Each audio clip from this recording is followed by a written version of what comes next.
लोगों को समझाने का प्रयास किया, क्योंकि जो प्रतिनिधित्व है वो लोकतंत्र का प्राण तत्व होता है।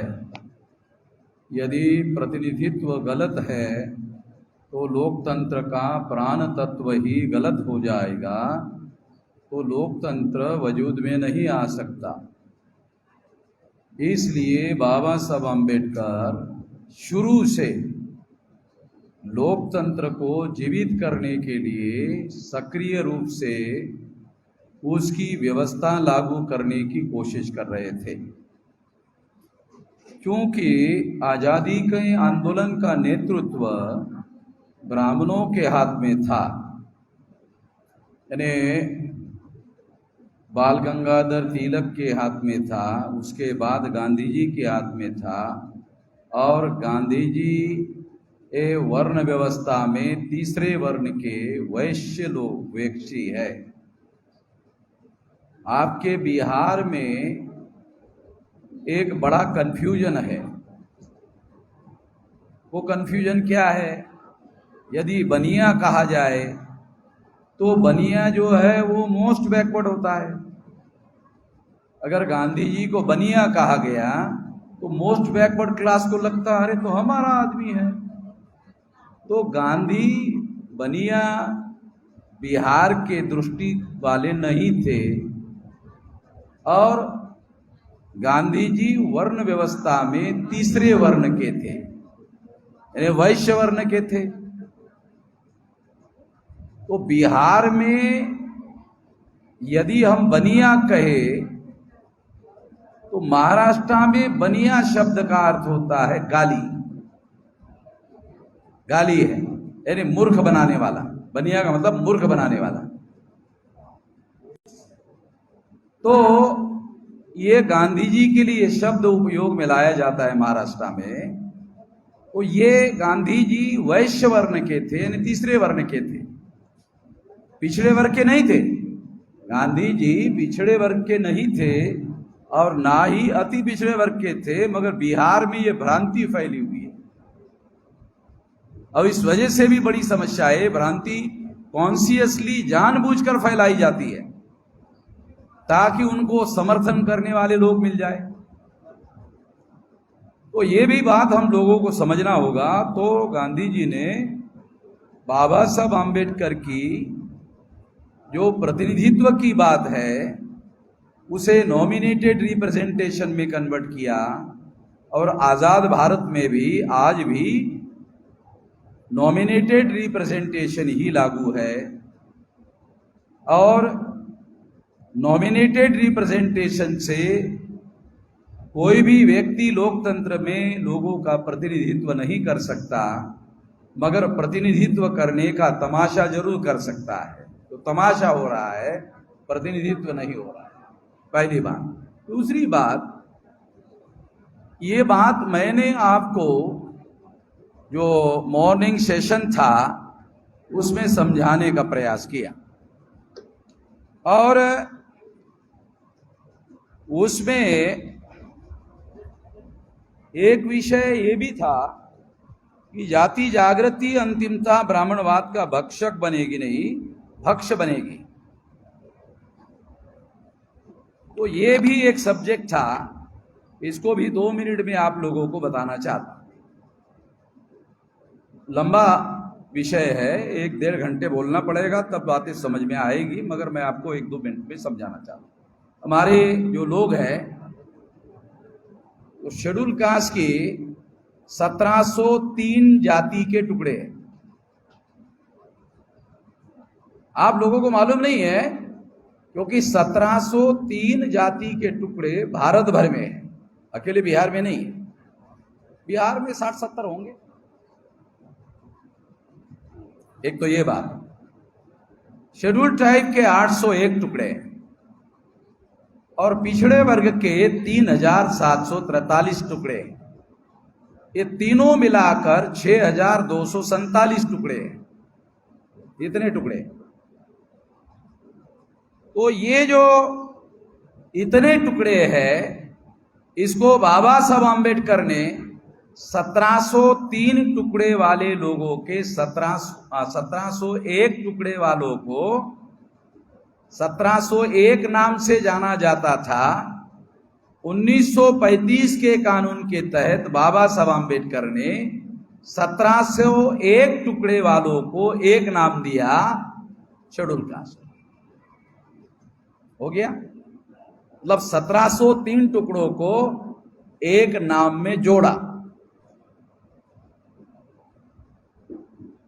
दूसरा है आदिवासी तमाम प्रकार के हैं, 801 टुकड़े हैं, 801 नाम है। तो सभी लोगों के लिए बाबा साहब आम्बेडकर ने शेड्यूल ट्राइब नाम का संवैधानिक नाम दिया, एक नाम हो गया। तो शेड्यूल ट्राइब के नाम पर आदिवासी लोग सारे देश भर में इकट्ठा लाए जा सकते। हो गया दूसरा, मौलिक बात समझा रहा हूं। तीसरी है 3743 जातियां पिछड़े वर्ग की है, यानी इतने टुकड़े हैं सारे देश भर में। तो इन सभी लोगों को एक नाम दिया संविधानिक, पिछड़ा वर्ग, बैकवर्ड क्लास। तो बैकवर्ड क्लास के नाम पर इकट्ठा हो सकते हैं। मगर हमारे लोग क्या करते हैं, ये तो बाबा साहब आम्बेडकर ने किया, कानूनन इकट्ठा कर लिया। तो शेड्यूल कास्ट की 1701 जाति के लोग 1701 संगठन बना लेते हैं, अपने अपने जाति का संगठन बना लेते हैं। जब आप 1701 टुकड़े ब्राह्मणों ने आपको गुलाम बनाने के लिए बनाए और आप भी उन्हीं एक एक टुकड़े का संगठन बनाते हो, तो इससे आप अपना काम कर रहे हो कि ब्राह्मणों का कर रहे हो? ब्राह्मणों का कर रहे हो। तो ब्राह्मणों ने जातियां क्यों बनाई? विभाजित करने के लिए। विभाजित करने का काम क्यों किया? अगर आप विभाजित होंगे तो प्रतिकार करने लायक नहीं रहोगे। प्रतिकार करने लायक नहीं रहोगे तो क्या होगा? गुलामी थोपी जाएगी। गुलामी थोप दी गई तो दीर्घ काल तक बनी रहेगी, क्योंकि 1701 टुकड़े। तो एक एक जाति का संगठन बनाने वाले लोग अंतिमता ब्राह्मणवाद का पक्ष बनेंगे। समझ, भक्षक बनेंगे नहीं, भक्ष बनेंगे। भक्षक बनेंगे का अर्थ क्या होता है? उसका भी एक अर्थ है, वो है कि हम जातियों का संगठन बनाएंगे तो ब्राह्मणवाद को भक्ष बनाएंगे। कैसे बनाएंगे? मगर बिहार के लोगों की बुद्धि इसमें लगी है। समझाने के लिए बता रहा हूं, ये हमारे लिए भक्षक नहीं भक्ष बनेंगे। तो हमको ऐसा नहीं करना चाहिए। जब 1701 टुकड़ों को बाबा साहब आम्बेडकर ने जोड़ने के लिए एक नाम दिया, तो तुम 1701 नाम क्यों दे रहे हो? अरे तुमको जोड़ने के लिए दिया, तुम फिर दोबारा वही बिखराव पैदा करने का काम कर रहे हो। 801 लोगों को शेड्यूल ट्राइब का नाम दिया, एक नाम दिया, फिर तुम 801 टुकड़े बनाने का, संगठन बनाने का काम करोगे। 3743 जाति के लोग 3743 जाति के संगठन बनाएंगे। इससे हम लोग केवल बिखराव पैदा कर सकते हैं, इससे हमारा कोई काम होने वाला नहीं है। इससे ब्राह्मणवाद का पक्ष बनेंगे। और इसलिए अगर बाबा साहब आम्बेडकर ने 6247 जाति के टुकड़ों को 6247 टुकड़े की बजाय 3 नाम दिए और 3 हिस्सों में 3 जगह रखा, उनके समय में इतना उन्होंने सफलता हासिल की और कानूनन संविधान में लिख दिया। अभी हम लोगों को क्या करना चाहिए? अब ये 3 को भी 3 नहीं रखना चाहिए, तीनों को भी 1 करना चाहिए। तीनों को भी एक करना चाहिए, तो तीनों को इत्तेहाद कायम करने के लिए, एकता कायम करने के लिए क्या करना होगा? तीनों की एकता कायम करने के लिए ये सारे के सारे इस देश के मूल निवासी है। मूल निवासी का प्रचार करो। अगर इन सब लोगों की एकता पैदा करना चाहते हो, इंक्लूडिंग मुसलमान अपने घर में उस धर्म का पालन करना चाहते हैं, 5 बार नमाज पढ़ना चाहते हैं, अजान देना चाहते हैं, दे दे, उसको जो इच्छा है वो कर ले। मगर वो ब्राह्मण कहते हैं विदेशी है, हम कहते हैं मूल निवासी है। ब्राह्मण क्या कहते हैं मुसलमानों को? मुसलमानों को कहते हैं विदेशी है, हम कहते हैं मूल निवासी है। वो यहां का मूल है। यहां का मूल आदमी इस्लाम में समानता होने की वजह से धर्म परिवर्तित हो गया, तो हमारा आदमी है। उसका डीएनए टेस्ट करो, पता चल जाएगा। तो मुसलमान नाम का है, उसकी राष्ट्रीयता मूल निवासी है। मुसलमान राष्ट्रीयत्व के दृष्टि से मूल निवासी है। यदि हम लोग मूल निवासी के नाम से सारे देश भर में प्रचार करें, प्रसार करें, जागरण करें, जागृति पैदा करें और संगठन का निर्माण करें, तो ये सारे के सारे मूल निवासी सिद्ध हो जाएंगे और उनकी मूल निवासी के नाम पर एकता साबित हो जाएगी। फिर 2 ही काम करने पड़ेंगे, एक मूल निवासी, दूसरा विदेशी। एक मूल निवासी, दूसरा विदेशी। जिस तरह से अंग्रेज विदेशी थे, उसी तरह से ब्राह्मण भी विदेशी है।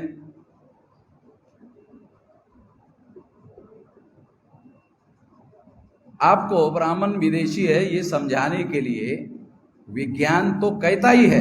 मैं आपको बहुत सिंपल आपके व्यावहारिक जीवन का एक उदाहरण देता हूं, उससे आपको समझ में आएगा। जो पानी का बूंद है, वो पानी का जो बूंद है, उसका उदाहरण देकर के आप बात समझ सकते हैं कि जो पानी का बूंद है वो बहुत बार जो है बूंद के तौर पर दिखाई देता है और मिक्स नहीं होता। उसी तरह से ब्राह्मण भारत के जीवन में, प्रजा में कभी मिक्स नहीं होता। ब्राह्मण कभी अपने घर के अंदर जो भी संस्कार करता है, जन्म से लेकर मृत्यु तक एकदम भिन्न होते हैं, अलग होते हैं। और मूल निवासी बहुजन समाज के लोगों के जो संस्कार है वो भिन्न होते हैं, और इसलिए 2 लोग अलग अलग हैं। वैज्ञानिक रूप से अलग है, डीएनए के आधार पर अलग है, और इन सिद्धांतों के आधार पर, इस एविडेंस के आधार पर 2 अलग अलग है। इसलिए यदि हम मूल निवासियों के नाम पर इकट्ठा होते हैं तो किसी को भी ऑब्जेक्शन होने का कारण नहीं है। कोई शेड्यूल कास्ट का आदमी अपने को मूल निवासी क्यों कह रहे हैं विरोध नहीं करेगा। कोई शेड्यूल कास्ट का आदमी विरोध नहीं करेगा। क्यों? अगर विरोध करेगा तो उसको पूछो, विदेशी हो क्या? मूल निवासी नहीं हो? विदेशी हो? विदेशी हो तो ज्यादा खतरनाक है, जाना पड़ेगा, देश छोड़ के जाना पड़ेगा। तो फिर बोले नहीं इधर का ही, इधर का है तो फिर मूल निवासी है, तो हम आपको मूल निवासी कह रहे हैं, तो आपको क्या ऐतराज है? किसी को कोई ऐतराज नहीं हो सकता। आदिवासी तो कहते ही है हम आदिवासी है। आदिवासी का मतलब आदि निवासी है। जो पिछड़े वर्ग के लोग हैं उनकी अपनी अपनी जातियां है, सारी जातियां मूल निवासी है, तो उनको कहो कि तुम विदेशी नहीं हो, मूल निवासी हो, तो कोई पिछड़ा वर्ग का आदमी इस बात को विरोध नहीं करेगा। तो सभी मूल निवासियों को, मूल निवासियों के नाम पर 6247 जाति के टुकड़ों को एक नाम से, बाबा साहब आम्बेडकर ने 3 नाम से लोगों को इकट्ठा किया। आज की जरूरत है 3 नामों को विसर्जित करके मूल निवासी के नाम से इकट्ठा करने की जरूरत है। इससे आंकड़ा कितना बनेगा? इससे आंकड़ा बनेगा 74.5% SC ST OBC का, और माइनॉरिटी का मिलाकर ये हो जाएगा 85%। तो इतने ज्यादा लोग अगर अपने आप को मूल निवासी कहे और मूल निवासी के झंडे के नीचे इकट्ठा होने का काम करे, तो इस देश में आप लोगों को आजाद होने से कोई नहीं रोक लगा सकता। यदि आप अपने अपने जाति का झंडा उठाओगे तो फिर तो ब्राह्मणों का काम करोगे, और ब्राह्मणों का काम क्या है? वो आपको टुकड़ों में बांटना चाहते हैं और आपको गुलाम बनाए रखना चाहते हैं। अगर आप अपने अपने जाति का संगठन बनाओगे तो आप गुलामी का झंडा उठा सकते हो, इससे ज्यादा कुछ नहीं मिलेगा। गुलामी मिलेगी और कुछ नहीं मिलेगी, आजादी मिलने वाली नहीं। तीसरी बात मैं आप लोगों को बताना चाहता हूं, वो भी बहुत महत्वपूर्ण है। वो महत्वपूर्ण बात क्या है कि बाबा साहब आम्बेडकर कहते हैं, क्या कहते हैं? उन्होंने लिखा कि मैं बहुत मुश्किल से इस कारवां को यहां तक लाया हूं, इसको आगे ही बढ़ाते रहना, यदि आगे नहीं ले जा सके तो वहीं पर छोड़ देना, पर किसी भी परिस्थिति में पीछे मत जाने देना। डॉक्टर बाबा साहब आम्बेडकर। ये बाबा साहब आम्बेडकर ने 1956 को अपने अनुयायियों को कहा कि बहुत मुश्किलों से मैंने इस कारवां को यहां तक लाया, बहुत कठिन परिस्थिति में लाया, संकट से गुजरते हुए लाया, इसको पीछे मत जाने देना, और अगर आगे नहीं ले जा सकते हो तो जहां तक लाया वही उसको रोक के रखो। मगर मैं आपको बताना चाहता हूं कि ये कारवां आगे बढ़ चुका है। कैसे? ये कारवां इसलिए आगे बढ़ चुका है कि आज के तारीख में हमारा ये जो कारवां है 31 राज्यों में फैल गया और 567 जिलों में फैल गया। अब ये 674 जिलों में 1-2 साल में फैल जाएगा, और 4000 से ज्यादा तहसीलों में फैल गया, 22,000 से ज्यादा ब्लॉक में फैल गया, और 1.5 लाख से ज्यादा गांवों में फैल गया। और हमारे समाज के लोग साल भर में 25-30 करोड़ रुपया निधि आंदोलन को आगे बढ़ाने के लिए संकलन करते हुए देते हैं। अभी आप लोगों ने केवल एक बिहार राज्य के अधिवेशन के दरमियान अपना सारा खर्चा तो आपने किया, मगर इसके बावजूद भी राष्ट्रव्यापी आंदोलन चलाने के लिए आप लोगों ने 11 लाख रुपया भी दिया। ऐसे सारे देश के लोग दे रहे, केवल बिहार के लोग नहीं दे रहे, सारे देश के लोग दे रहे। तो इसका मतलब यह है कि विशाल संगठन बनाने के साथ साथ इस आंदोलन को आगे बढ़ाने के लिए जो रिसोर्सेज चाहिए, ह्यूमन रिसोर्सेज चाहिए, फाइनेंशियल रिसोर्सेज चाहिए, टैलेंट के रिसोर्सेज चाहिए, ये भी रिसोर्सेज हमारे लोगों के द्वारा दिए जा रहे हैं, और हमने इस आंदोलन को यहां तक लाया। बाबा साहब आम्बेडकर कहते हैं पीछे मत जाने देना, आगे लेके जाना। तो अब ये 31 राज्यों में फैल गया है, तो ये पीछे जाने का मामला खत्म हो गया। मैं खास बात आप लोगों को बता रहा हूं, ये पीछे जाने का मामला खत्म हो गया। जहां है वहां रोक देना नहीं, नहीं नहीं, आगे बढ़ाना है। इसको आगे बढ़ाने का काम किया गया है। बाबा साहब आम्बेडकर के आदेश के अनुसार, उनके इच्छा के अनुसार, वो चाहते थे कि उनके अनुयायी, उनके डिसाइपल इस कारवां को आगे बढ़ाए, वो चाहते थे, उन्होंने ऐसा लिखा, ऐसे आगे बढ़ाओ। तो हम वो लोग हैं बामसेब के, आगे बढ़ा रहे, पीछे नहीं। बाबा साहब आम्बेडकर को अपने जीवन में कभी 25-30 करोड़ रुपया हमारे लोगों ने नहीं दिया। आप लोगों को मालूम नहीं, मुझे मालूम है, मगर बामसेब के द्वारा जो आंदोलन चल रहा है उसको 25-30 करोड़ रुपया साल में आप लोगों के द्वारा सारे देश भर में दिया जा रहा है। तो मामला पीछे नहीं, मामला जहां है वहां भी नहीं, मामला आगे के ओर जा रहा है। और इसमें 300-400 पूर्णकालीन कार्यकर्ता काम कर रहे हैं। अभी एक कार्यकर्ता मुझे यहाँ स्टेज पर मिला, कहने लगा कि मैं भी पूर्णकालीन कार्यकर्ता सारा समय देना चाहता हूं। तो जो देना चाहते हैं सारा समय, उसके लिए थोड़ी रुकावट है, ये आंदोलन के लिए। तो ऐसे और बहुत सारे 300-400 लोग हैं सारे देश भर में। जैसे मैंने सेंट्रल गवर्नमेंट की नौकरी छोड़ करके ये काम 86 से पहले शुरू किया था। तो इस तरह से ये काम जो है हम लोगों ने शुरू किया और यहां तक फैलाया है। तो इसलिए ये कहा जा सकता है कि ये आंदोलन अब पीछे नहीं है, ये आंदोलन अभी आगे जा रहा है। जैसे बाबा साहब आम्बेडकर की इच्छा थी कि ये आगे जाए, तो इसको आगे ले जाने का काम हम लोग कर रहे हैं। और कितना कर रहे हैं, तो 4 बार भारत बंद किया, 2 बार भारत बंद किया, तो एक बार तो नरेंद्र मोदी को संसद में कानून बनाना पड़ा हमारी वजह से। दूसरी बार सीए का कानून पास किया, अभी तक लागू नहीं होने दिया, अभी तक लागू नहीं होने दिया। ये हमारी आंदोलन के बदौलत हुआ। और किसी की ताकत नहीं है कि नरेंद्र मोदी को रोक लगाने का काम करे। हमने ही रोक लगाई, किसी ने रोक नहीं लगाई।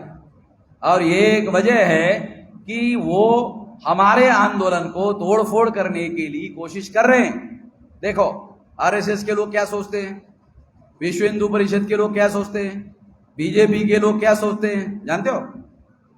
ये सोचते हैं कि केंद्र सरकार हमारी है, प्रधानमंत्री हमारा है, 303 से ज्यादा मेंबर पार्लियामेंट हमारे हैं, कई हजार एमएलए सारे देश भर में हमारे हैं, 17 राज्यों के मुख्यमंत्री हमारे हैं या समर्थक है, और कई एमएलए हमारे हैं, कई विरोधी पार्टी के नेता हमारे हैं। सारा का सारा हमारा है, सब कुछ हमारा है, ये सारा का सारा हमारा है। मगर भारत बंद वामन मेश्राम का है, ये सारा हमारा है।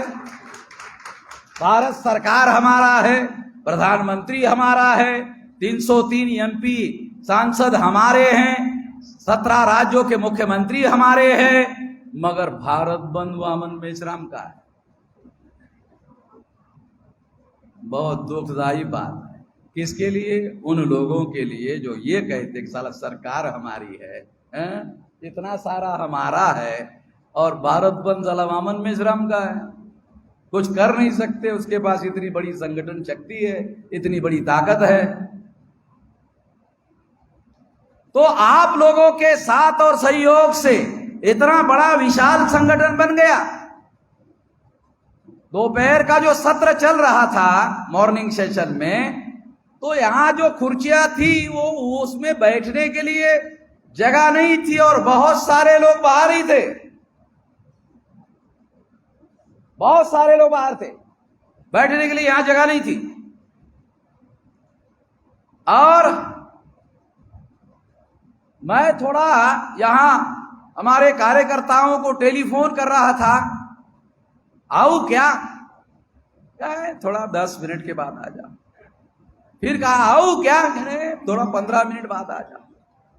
फिर कहा आओ क्या, कहा कि नहीं 20 मिनट बाद आ जाओ। फिर मैंने निर्णय किया, पूछा 2-4 लोगों को कि हॉल में कितने लोग हैं, 20-25 लोग हैं। तो मैंने कहा फिर मुझे जाना जरूरी है। मैं आया तो फिर हॉल आधे से ज्यादा भर गया। तो मुझे पता चला कि लोग मेरी राह देख रहे हैं और कुछ लोगों का मिसअंडरस्टैंडिंग हो गया कि मैं चला गया, अब आने वाला नहीं हूं।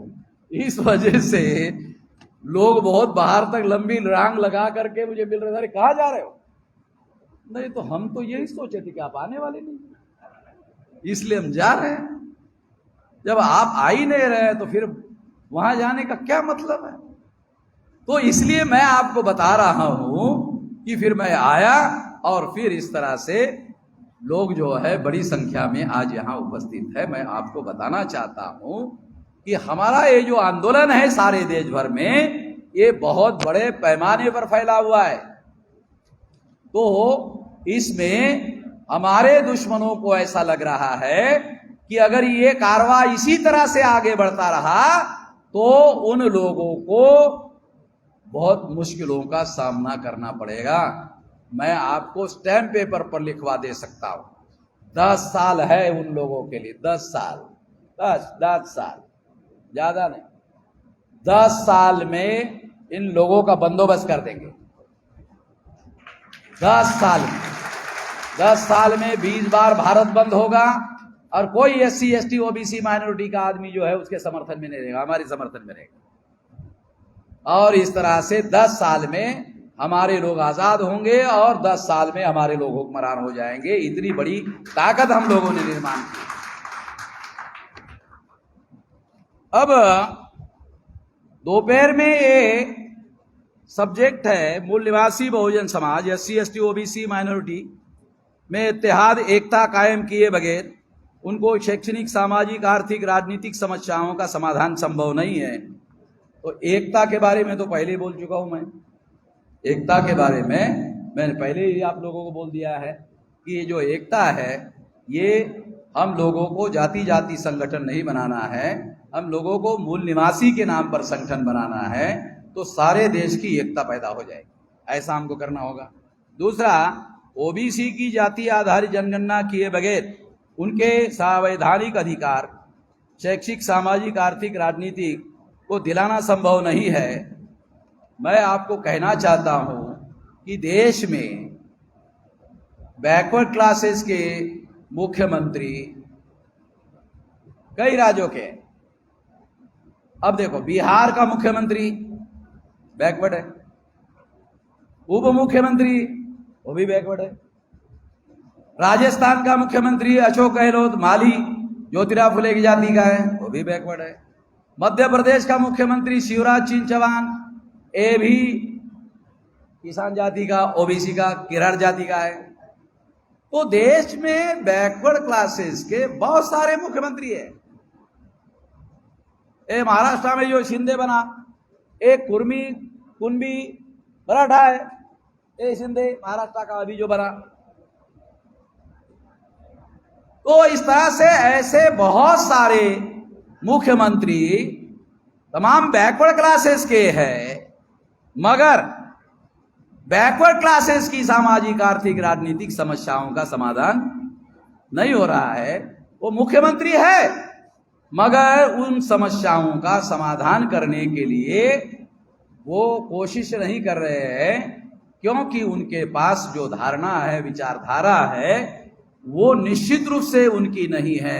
वो ब्राह्मणवादी विचारधारा ही इनडायरेक्टली उसका ही पालन पोषण कर रहे हैं। इसकी बदौलत ऐसा नहीं हो रहा है। तो हम लोगों को फुले शाहू आम्बेडकर की विचारधारा के आधार पर बैकवर्डों का राष्ट्रीय संगठन बनाना पड़ेगा। बनाया जा चुका है। चौधरी विकास पटेल के नेतृत्व में सारे देश भर में बैकवर्ड क्लास का संगठन बनाया गया है और उसकी परिवर्तन यात्रा एक बार निकल भी चुकी है और आने वाले समय में दोबारा राष्ट्रीय स्तर की परिवर्तन यात्रा निकलेगी, आपके बिहार में भी आएगी।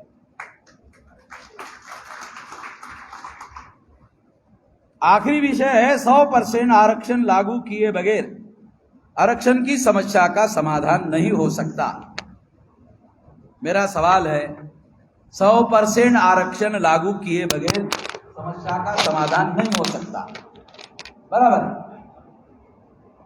100% आरक्षण कौन लागू करेगा? ये 100% लागू करने से तो समाधान होगा, मगर ये लागू कौन करेगा?